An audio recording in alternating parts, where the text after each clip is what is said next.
Hi, welcome back to my channel where we discuss politics, economics, and social developments that are happening in our country, Kenya. And one thing I think I forgot to highlight in the last channel that we're talking about, it is something I missed, and I want to say that Uhuru Muigai wa Kenyatta gave Raila Odinga a political lifeline.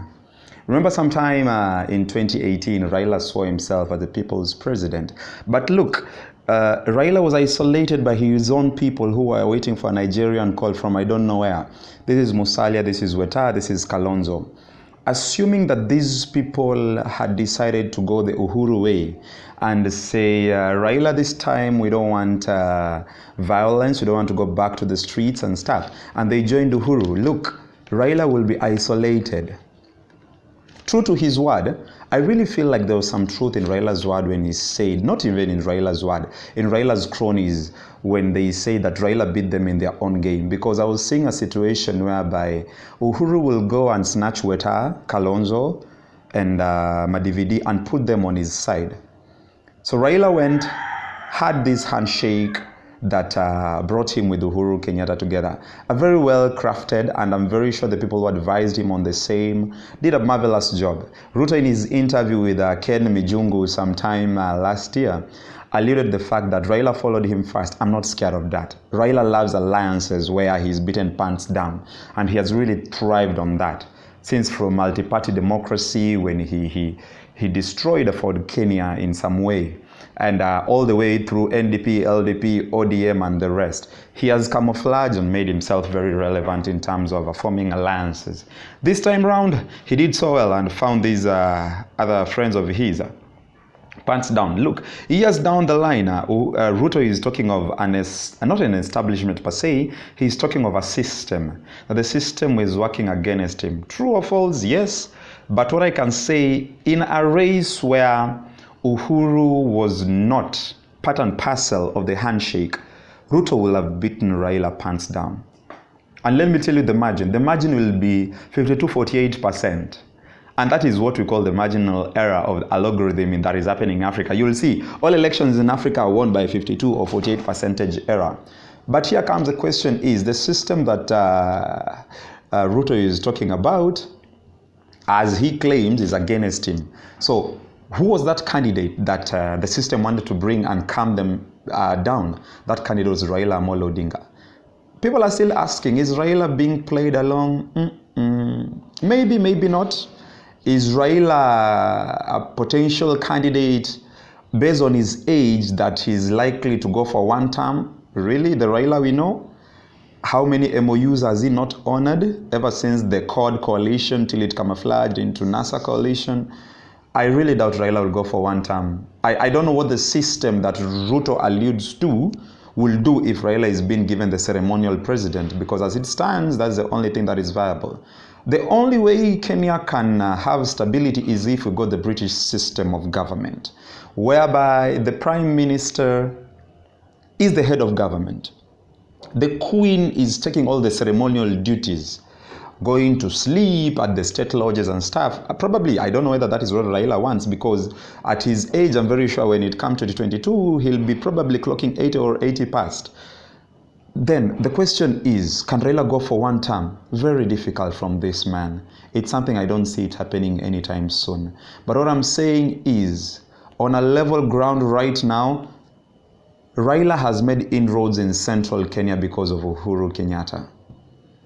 Ruto declared his stand from the word go that I'm going for this seat. My friend from the other sides, you can also join me. He once asked Mudavadi when he was in Western that they can join him. But look at where Mudavadi is right now. Mudavadi is dancing to the tune of the handshake right now. He's one of the persons in Kenyan political arena that people call him the compromise candidate. True. In a situation whereby it will thick and thin, Mudavadi is the candidate I can vote for. I really want to see the Raila, the kingmaker of 2002. But if Raila plays the kingmaker's role, then that means someone else will go for the presidency. This is likely to be Kalonzo. This is likely to be Mudavadi. Let us not lie to ourselves that Kivuta Kibano will be there, I don't know, because of their records in terms of what they are doing in their counties. We haven't reached a stage where Kivuta Kibano will be a president. Let us not lie to ourselves. Not because he doesn't come from a dynasty, not because of his development record. Kenyans will go for the top 5. Uhuru, Ruto, Raila, Kalonzo, Mudavadi. I'm not even counting Weta there. Weta is he's a passing cloud. He's like a whirlwind. A whirlwind will never stay unless it's being suffocated with a sufuria. Weta is not even in my line of thought. The only person I can put before Weta is Gideon. Mudavadi is enough for the Luyas. Leave alone that madman called Atuoli. I'm not saying he's that mad, but I think his rantings are too much. His political points are okay, but sometimes when you want to incline someone to, what do I say? To anything, please. The offices of the DCI and the ODPP are pretty much open. Why? The time he's not wasting on rally, the time that he goes for the rallies, he should go to the DCI and say, I know this Ruto is the killer of this and this and this.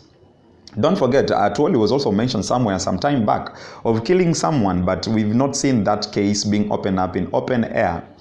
Again, I'm not trusting the DCI up to right now where we are. Probably doing a good job, but as I said in my post earlier today, to me those are pinky-ponky games. There was a time when Al-Shabaab was killing like over 100 people in a year from our country, and this person called Wale came out and said, we know who they are.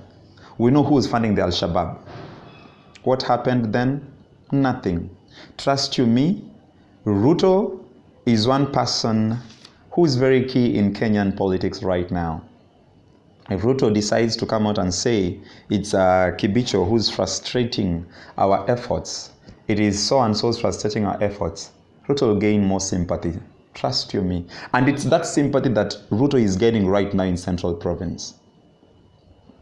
And I repeat, in a normal election where Uhuru's hand is not there, Ruto will beat Raila. The only thing that Raila has done right now that is only working for him, he is solidifying and strengthening his base in the coast. Jubilee made inroads in the coast in the last election. He is solidifying his base in the western region. They have over 10 MPs, if not 10 or something, or maybe less, who are Jubilee affiliated in the last election. Whoever thought that we'll have Jubilee members of parliament in the last election? Ruto is still the man to beat. But if the so-called, the system, the deep state doesn't want Ruto, Ruto will not see the ballot. That is why I agree with that, Wally. See the ballot in the Kenyan context may mean a lot. In Kenyan context, it may mean a lot. JM Karaoke only uttered few words and he was killed mercilessly in an office. I'm not a political doomer, but I'm saying Kenyan politics is interesting to watch. Even this coronavirus may even determine how presidents look. Trump, up to yesterday, shook hands with one of the representatives of the Congress, and two of them have been quarantined. It's still not known whether Trump has been tested with the coronavirus. Even this coronavirus will go down in some governments in this world. Italy is no exception. Italy is now on a lockdown. All the entertainment places, meetings, everything has been cancelled. It's only a matter of time. Let us narrow back down to Africa and see. Let's see. I still hold the fact that 2 BBI rallies that are going to be held either in Nakuru, what's the name of this place? Probably Eldoret. Trust you me, people will come out guns blazing. Guns blazing. It's only a matter of time. This is Kenyan politics. For more insights, join me on my channel.